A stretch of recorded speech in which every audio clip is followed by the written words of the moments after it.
Yes, good afternoon po Sir Weng at sa lahat po nakikinig sa inyong programa. Thank you, ma'am. Interesado akong malaman kung tungkol doon ho sa gagawing pagsisimula na nung diving operations doon ho sa lumubog na MV Tristan the 3. Opo. Kailan ho sisimulan ho yan, ma'am? Yes, Sir Weng, we will be anticipating the arrival of our technical divers. So magagaling po ito sa Manila and then inaasahan rin po natin yung pagdating na ating remote operated vehicle po. So definitely upon the coordination and meeting po siguro bukas we can commence itong diving operations po natin. Anong oras ho ang simula ho niyan? Umaga ba yan usually?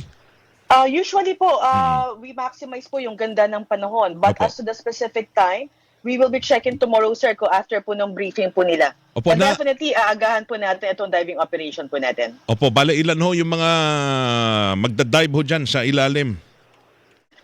We will be expecting 16 technical wreck divers po. Pero Opo. yung darating po bukas, we are expecting 6 by tomorrow. And then, siguro, we will be using first itong ROV para, kasi just to ensure as well kung ano po ang characteristics sa ilalim Lagay, para oo. sa safety na rin po ng divers po natin. Opo, natuntun ho yung lokasyon. Hindi naman ho gumagalaw yung kung nasa no ngayon yung barko.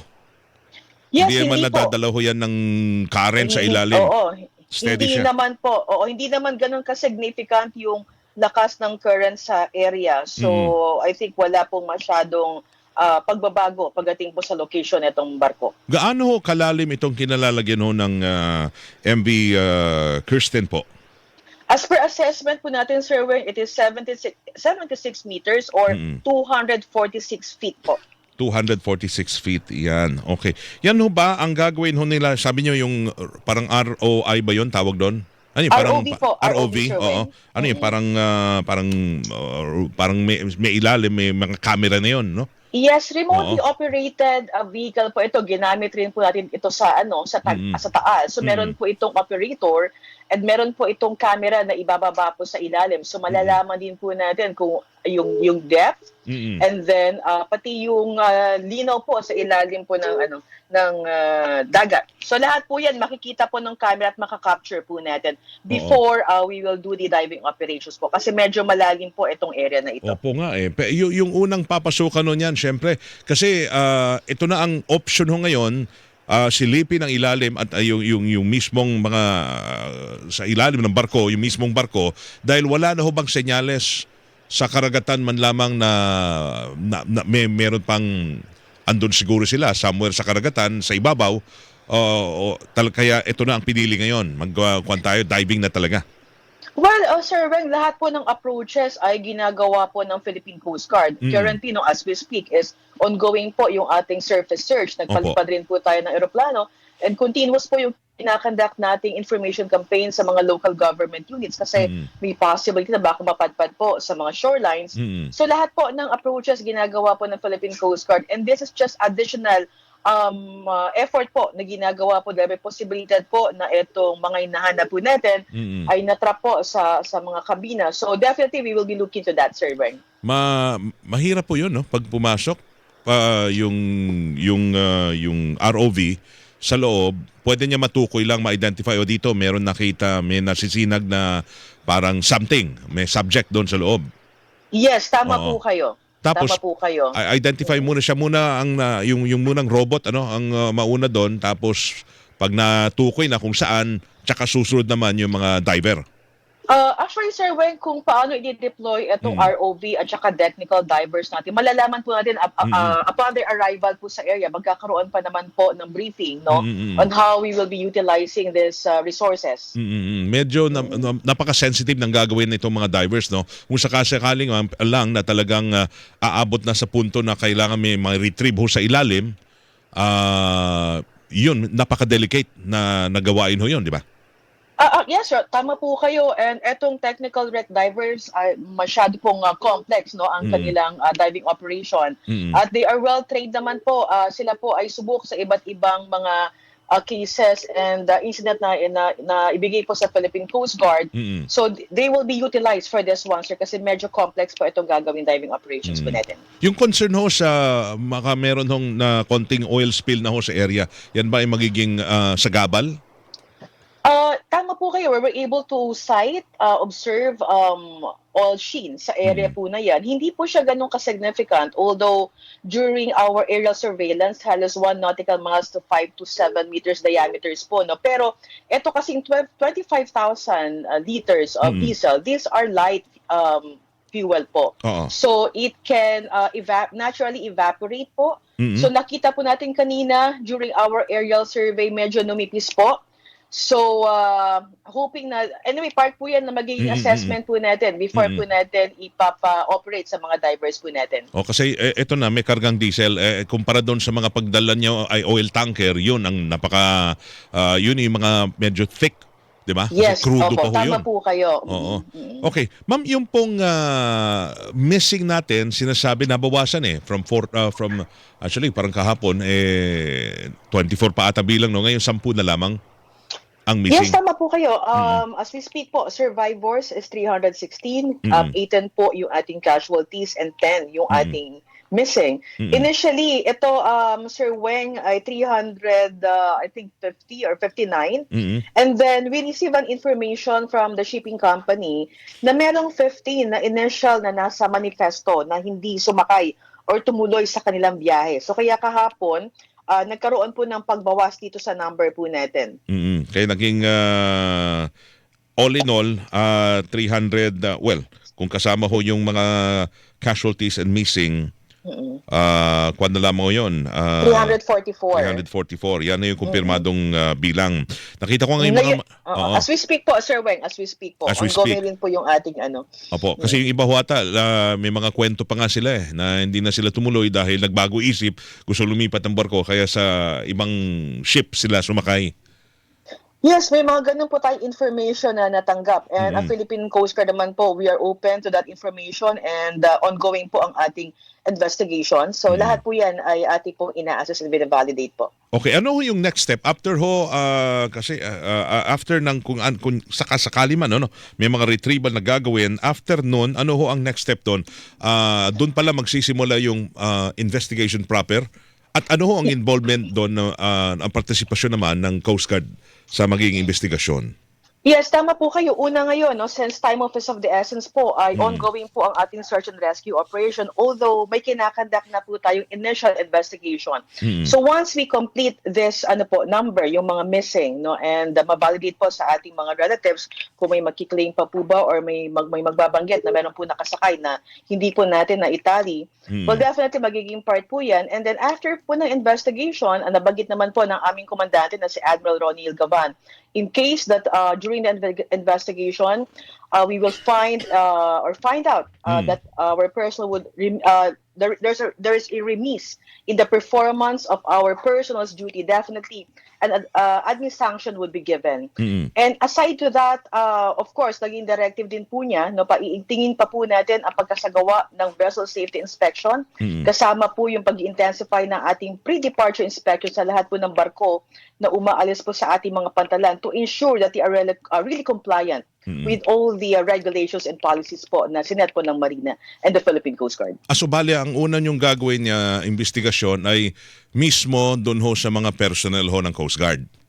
Sabay na po yan, sabay. Sir Weng. Okay. Iba naman po ang unit po na nagkikater po sa atin dyan. But we will be conducting a maritime casualty investigation po. So lahat po yan, lahat po ng mga contributing factors, why this incident happened, is part po yan lahat ng investigation po. Sa initial na investigasyon, mahirap pang sabihin na, kasi may nailabas na una na hindi overloaded ang barko. Yes, tama po kayo. Kanina, na-mention rin po ni Commandant during our press briefing po, Kasi mayroon po tayong iba't ibang figures initially. So, we are working with this figure na meron po tayo ngayon, pero kung may mga informations po coming from the relatives, again, the Philippine Coast Guard will not give its conclusive statement once we finalize the report po. So, etong figures na meron po tayo ngayon and compared to the passengers capacity na ibigay dito sa barko, definitely wala po talaga tayong makikita na Overloading. excess passenger or overloading ng passenger po. But again, this will be part of the investigation, Sir Wen. Kung ano po ang lalabas, then we can review the policies and give sanctions to personnel in case we find out that there's a remiss on their performance. So lahat po yan kasama po sa ating magiging resolution po. Pero pagdating ho doon sa cargo capacity naman ho, kasi may mga kanyan, cargo ba pwedeng isama ho doon yung mga sasakyan? Ilan ba ho yung na-manifest din ng mga sasakyan na dala ho ng Roro na yan? We are checking on that, Sir Ben. Babalikan ko po kayo. Pero I don't know kung nakita nyo na rin po yung mga videos at mga pictures. No? Medyo maluwag po yung cargo deck nila. So, ibig sabihin, hindi rin po siya actually excess no, or sobra doon sa capacity. But then again, we don't want to preempt the investigation. Ongoing na rin naman po yan. So, i-check po natin kung meron po bang sobra doon sa paglagay ng mga cargoes. So lahat po yan kasama po sa investigation natin. At saka siyempre sisilipin nyo sa ilalim pa yun, no? Hindi ko lang alam kung kakailanganin bang i-salvage yan para itaas ulit yung barko. Well, kasama po yan sa magiging po natin, briefing, no? We'll check on that kasi meron pa po tayong missing. But definitely as we speak po, yung lives po muna ang ating priority. Opo, tapos yung may mga nagbigay ng pahayag na maaring naputol raw ho yung metal wire na siyang sumusuporta para hindi gumalaw yung mismong mga sasakyan na nandoon. Yun ay sisilipin rin. Wala pa hong o kung may butas o yung barko. We received that information and statement, Sir Weng. So, but as we speak po, we don't want to speculate. We don't want to preempt the investigation. Ongoing na rin po ang MCI po natin. Okay. Yun ba sa paglayag ho nung barko, may personnel ho ba ng Coast Guard na kasabay, di ba? Kasi meron ho doon kasama, siya ata nakatawag pa sa ibang kasama para sila'y tulungan. Yes, tama po kayo. So we have 3 PCG personnel on board. Mga Sea Marshals po yan. Okay. Yan talaga. Hindi sila nawawala. Nandiyan sila palagi. Yes po, tama po kayo. So tama yung kayo ng statement nyo po. Isa po doon sa Sea Marshal ang nakaalam at report po kaagad. At isa po siya sa mga nag-assist sa mga pasahero po natin noong time po na nag-release na itong barko. Opo, tsaka isa pa sa mga napuna ng marami, yung habang nandun sila sa dagat, yung karamihan wala hindi ho nakasuot ng life vest. Yes. Nasili po Opo, ba Sir kung Wen, sapat ang bilang? Nakita rin natin yan, Sir Wen. So, kasama rin po yan, no? Sa sa investigation po natin. So lahat po ng mga information na nakuha po natin, even yung mga statement po ng mga pasahero, we consider that during sa ating investigation na ginagawa po ngayon. Opo, panghuli na lamang, kailan ho ang pagbubuo ho ng investigating team? Ano ho mga ahensyang bubuo niyan? Unang-una, pagdating po sa yung formal investigation, babanggit ko po kayo na Sir Weng, ongoing po yung initial investigation po natin. Yung formal investigation will follow after po netong search and rescue efforts po natin. So we prioritize po muna, we concentrate on this search and rescue kasi we value that time po, no, na pagdating po sa ganito mga panahon. But definitely, natanong po ninyo, sino yung mga posible makakasama po natin. Definitely, we will be including Marina po. Okay. And then we also have a dedicated unit. Ito po yung Maritime Safety Services unit po natin. So sila po ang ating makakasama to conduct the maritime casualty investigation. At hindi tayo pwede magbigay ho dyan ng timetable kung hanggang kailan o gaano katagal ang magiging investigasyon. Yes, tama po kayo. Pero ang naging instruction naman po kayo ng ating secretary, no, is for us to expedite these things, but thoroughly ang magiging investigation po natin.